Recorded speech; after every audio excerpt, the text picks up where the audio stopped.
Hello बच्चों, let's start the question and the question says diagrammatically show ECG of a normal person. Diagrammatically बताना है कि ECG of a normal person क्या है. So सबसे पहले हम शुरुआत करते हैं with our key concept, हमारे key concept से.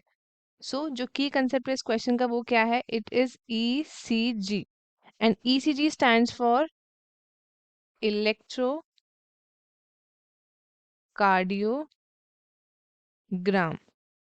इलेक्ट्रोकार्डियोग्राम बोलते हैं इसको. कभी कभी हम क्या बोलते हैं? It is also known as EKG.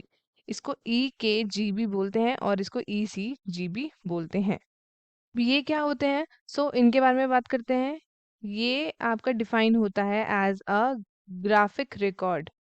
ये क्या होता है? It is a graphic record of electrical activities.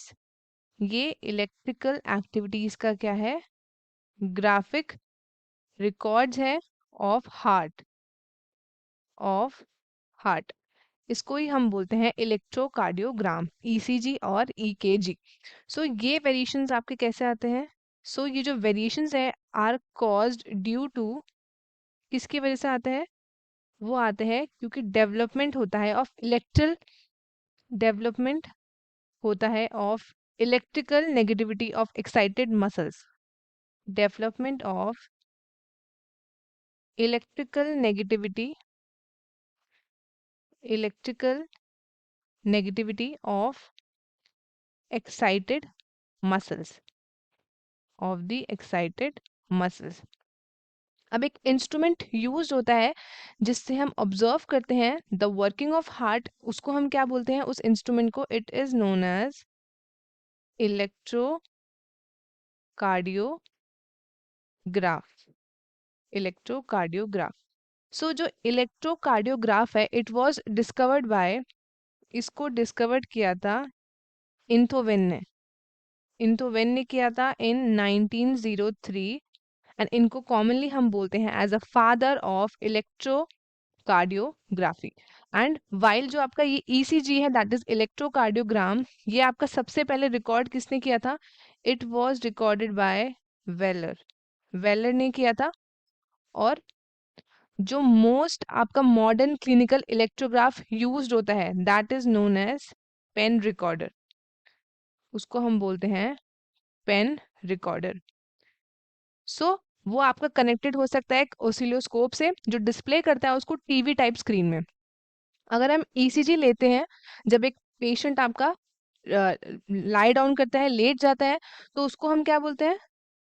अगर हम किस पोजीशन में लेंगे? अगर हम लाइंग डाउन पोजीशन में लेंगे, लाइंग डाउन में, तो जो हमारा ECG आएगा उसको हम क्या बोलेंगे? दैट इज नोन एज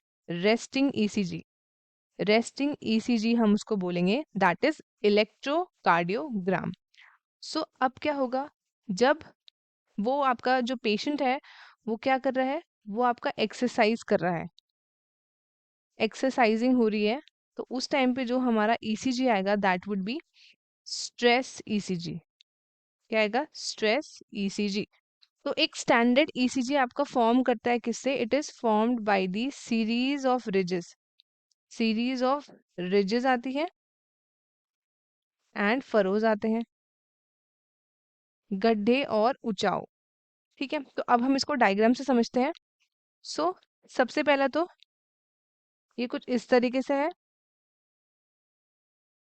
ये आपकी एक नॉर्मल पल्स है. ये क्या है? This is a normal pulse है.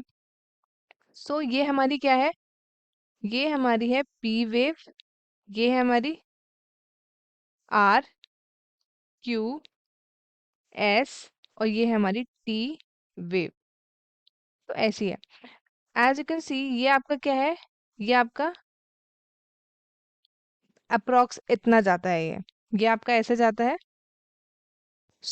अब क्या होता है? जो हमारी ये P वेव है, ये आपकी इंडिकेट करती है इम्पल्स ऑफ कॉन्ट्रैक्शन, जो कि कौन जनरेट करता है? It is generated by the SA node, जो कॉज करता है आर्टेरियल डीपोलराइजेशन और वो कॉज करता है आर्टेरियल सिस्टोल. अब हम बात करते हैं अबाउट दी, अब जो ये PQ है दिस वाली, ये वाली जो है, ये आपका क्या करती है, ये रिप्रेजेंट करती है आर्टेरियल कॉन्ट्रैक्शन, जो है हमारा 0.1 सेकेंड। जो हमारी क्यू आर एस है, मतलब ये पूरी क्यू आर एस, ये जो क्यू आर एस है, ये इंडिकेट करती है जो स्प्रेड ऑफ इम्पल्स होता है of contraction from the AV node to the wall of ventricles, जो कॉज करती है वेंट्रिकुलर डीपोलराइजेशन। सो अगर हम बात करें about R S of R Q S, R S की बात करें of Q R S wave, और जो है हमारा एस टी है, S as well as T interval, ये रिप्रेजेंट करता है क्या, ये आपका रिप्रेजेंट करता है ventricular, ventricular contraction, ventricular contraction, जो कि कितना है हमारा 0.3 सेकेंड। सो जो ईसीजी है वो फॉर्म्ड होता है दोनों से, both depolarisation and repolarisation wave से। तो जो आपका ये P Q P R, P हो गया, आर हो गया, एंड आपका टी हो गया, ये आपके क्या है, ये एक बेस लाइन है, उससे ये आपके अबव है, तो ये आपके कैसे हो जाएंगे सारे, ये हो जाएंगे पॉजिटिव, पॉजिटिव। एंड ये आर एंड एस, ये आपके बेस लाइन से नीचे हैं, तो ये हो जाएंगे आपके नेगेटिव। सो ये था हमारे पास proper explanation of the ECG. तो आई होप आपको क्वेश्चन अच्छे से समझ आया होगा। All the best and thank you.